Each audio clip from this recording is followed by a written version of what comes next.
Drop-in triggers? Come on, man.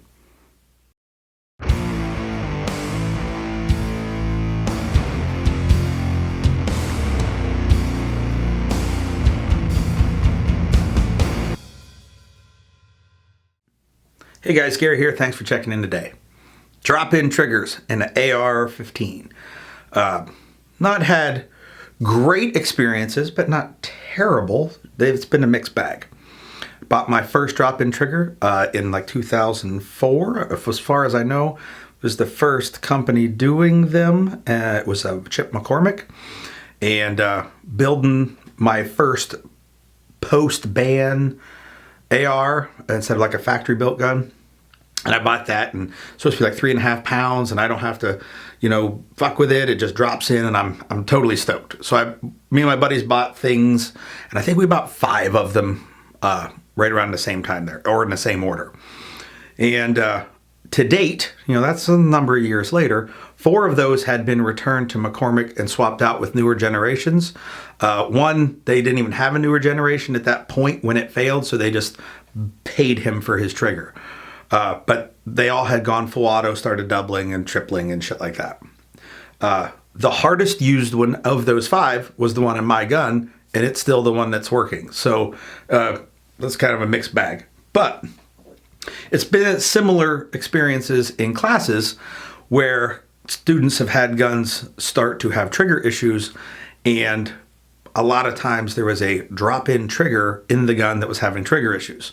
I didn't diagnose things. We just set the gun aside, hand them a loaner, and off we go.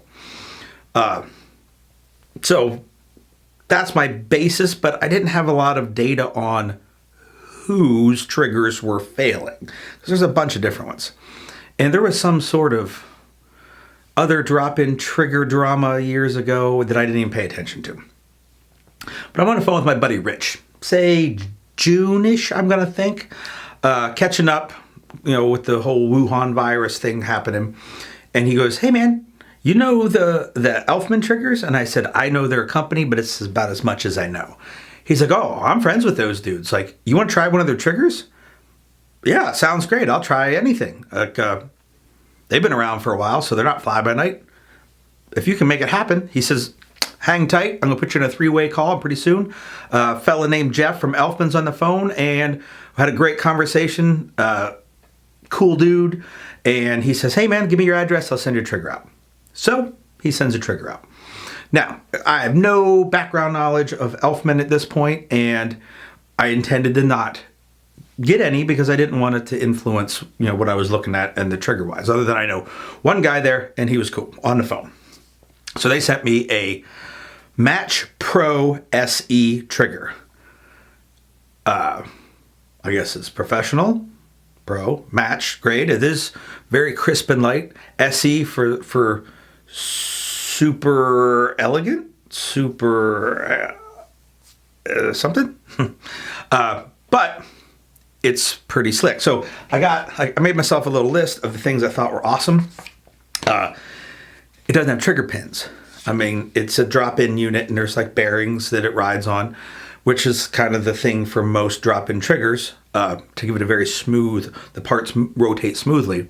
There's that bar that's built into the unit that the trigger bearing rotates on is drilled and tapped, so it bolts to the gun. I like that. It's pretty snazzy design. It's got some lock washers on it. Very solid stuff. They mentioned that it's lightweight, but it's drop safe. And I did the same thing I did with shotgun tests. Muzzle or stock on the ground, trying to see if hammer would fall. Couldn't get it to. So absolutely believe them with that. The measured weights that they're reporting are 2 3/4 pounds to 4 pounds of trigger pull weight, and it is adjustable. I've not adjusted it once. I don't even know what it comes set at, because I had to borrow the trigger pull gauge for those Apex videos, and then I gave it back to the guy I borrowed it from.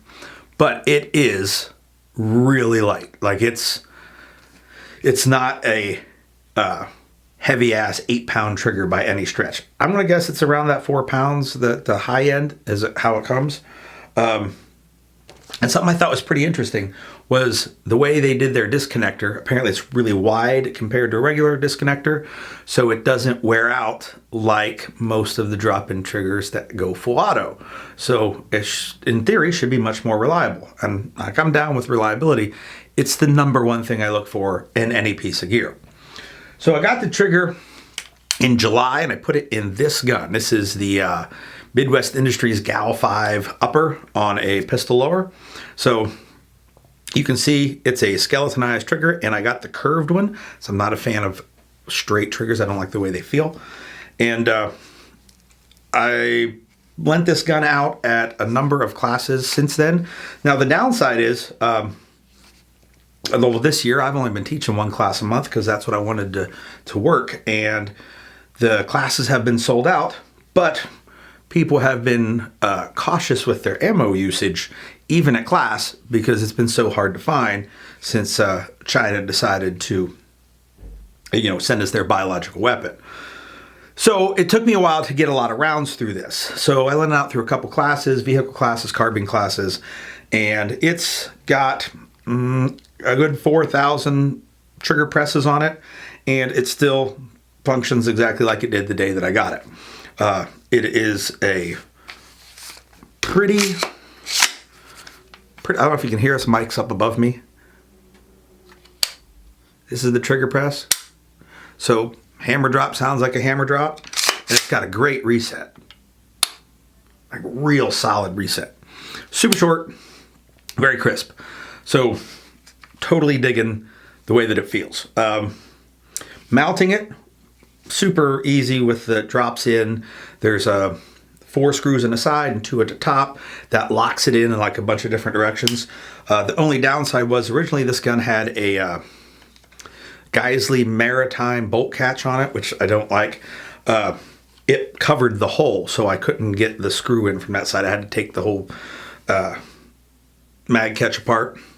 So I just replaced it with a stock one, ended up going with a bad lever. Long video on those as well. But so that was the only issue with putting a bolt in from that side, is if you have a Maritime bolt catch, they want to occupy the same space during installation. But I dig the trigger so much, and it feels so nice, and I got some other triggers to test out. I'm going to put this trigger in that gun back there, and it's going to be my longer distance gun. Now, they have a trigger that specifically says it's for AR-10s, but this one also says works 5.56 guns, 300 blackout, AR-10s, 9mm guns. So you like the pistol caliber rifles.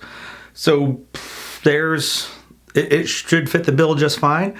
I did not put it in there and then shoot a bunch of rounds through that so that I could give you a 308 after action review. But ammo's hard to find. I'm sure if you're watching this video, you're aware. And 308 isn't cheap to begin with. So it might not get a huge large round torture test like it did in 5.56, which is also getting difficult to source ammo enough to just run thousands of rounds through it. But all the cool match grade, lightweight, short reset, crispness, all that's fine and dandy. But with 4,000 trigger presses, it's still running the way that it did the day it got here. That can't be said for a lot of drop-in triggers. They feel great for a little while, and then they wear out into a fully automatic gun. This one hasn't done that, and I'm not seeing a ton of wear in there. I'll show you guys what it looks like when I take it apart, put it over there. I'll film a little bit more, give you this is what it looks like. And overall, I'm going to say that if you buy this trigger, you're going to love the way that it feels and be plenty happy with how reliably it runs. 2 things that are awesome when you're looking to buy an upgraded part for your rifle. So there you go. Elfman Match Pro SE trigger. It comes in curved and flat. Like $220 is what I'm seeing a street price. You could run right out and buy one and be plenty happy with your purchase and all that jazz. So that's what I got for this awesome trigger. It will be in that rifle. If you'd like to borrow it at classes or anything, let me know, or just try it out. I will bring it and you can run it some too. It's 308, so your bullets, I'll supply the rifle with the trigger. That's all I got for now. Y'all take it easy.